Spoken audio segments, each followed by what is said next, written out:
Salut à tous, bienvenue à ce nouveau numéro de Parcours de vie. Aujourd'hui, nous avons rendez-vous avec Francine Maragliano-Morino et nous sommes allés la rencontrer à Évreux. Pourquoi Évreux? Parce qu'elle donne de son temps au niveau politique sur cette ville, mais également au niveau associatif, notamment avec la FTC 27, mais pas que.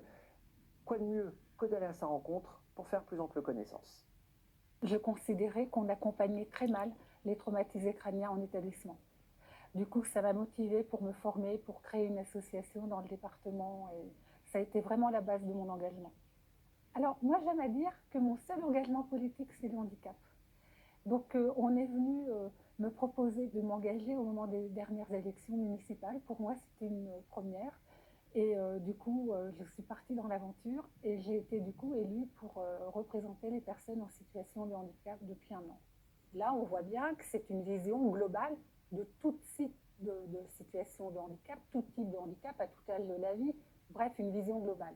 En même temps, le master de Sciences Po contribue à avoir cette vision globale de la décentralisation, etc. On voit bien, mais en même temps, nourri par notre expérience de terrain. C'est fabuleux ce type de formation. Enfin, pour moi, c'est une chance inouïe que de confronter nos pratiques avec de la théorie quelque part.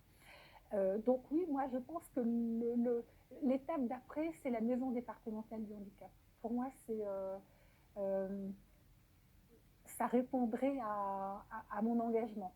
Je pense que de connaître, ça fait vraiment progresser les choses. Parce qu'en fait, en gros, moi je le vois bien, hein, avec l'ancien président du Conseil général, par exemple, quand j'abordais le champ du handicap, il me répondait une phrase bateau.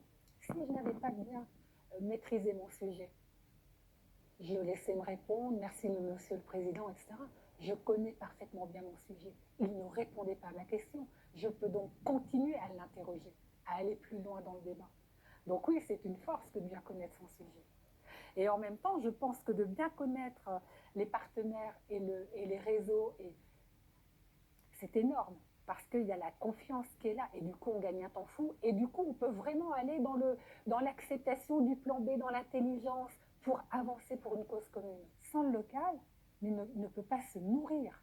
C'est nous qui nourrissons le national parce que déjà c'est nous qui sommes au contact des familles, des établissements, de la vie quotidienne. Donc en fait on remonte les difficultés, on remonte aussi les idées innovantes. Dans le cadre du Grenelle du handicap par exemple, on a eu la chance d'entendre 60 personnes très différentes. Volontairement, on a bien des gens concernés par le handicap, des professionnels, des élus, des agents de la ville, des citoyens pris un peu au hasard. Et là, j'ai mesuré l'importance du regard porté sur le handicap.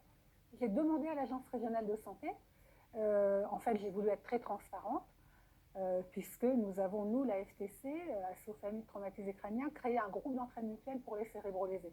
C'était administratif, financière, juridique pour le groupe d'entraide mutuelle. C'est quand même pas rien. Donc, je trouvais qu'il était difficile de gérer à distance les salariés, les risques, enfin tout le côté administratif. Donc, j'ai été très claire auprès de l'Agence régionale de santé. Je leur ai demandé si je pouvais le côté bénévolat. Rien que dans ce terme-là, déjà, on méjuge nos qualités, notre expertise. C'est une non-reconnaissance. Alors que, comme par exemple, l'Agence régionale de santé présente son rapport d'activité, comme par exemple la MDPH présente son rapport d'activité, on présente le temps de travail des professionnels, on présente les budgets des professionnels, et on ne présente jamais les associations qui certes ont des établissements, mais il y a également des associations de familles de bénévoles. On n'en parle jamais, alors que statutairement, c'est dans les statuts de la NDPH, c'est dans les statuts de l'ARS. Moi, je suis très étonnée de voir que finalement, cette notion d'accessibilité est extrêmement réductrice sur le terrain. Dans l'esprit des gens, l'accessibilité, ce n'est que l'accessibilité architecturale. Les textes de loi sont beaucoup plus larges que ça. C'est une borne magnétique, c'est un cheminement sur les contrastes de lumière, c'est l'accompagnement par l'aide humaine, c'est beaucoup plus large que simplement le bâti. Premier thème, hein, qui est le changement de regard. Comment faire? Je pense qu'une des raisons, une des réponses immédiates, c'est de venir changer le pictogramme qui représente le handicap. Ça, c'est de l'urgence. Arrêtons de montrer le handicap sur un fauteuil roulant. Arrêtons, on se trompe en faisant ça. Et du coup, on entretient ce regard porté sur le handicap. Donc, il faut aller au niveau européen, il faut changer les normes. Le point négatif du champ du handicap, volontaire ou involontaire, là je ne répondrai pas, c'est de rester entre soi. Et ça, je pense que c'est très négatif pour tout le monde.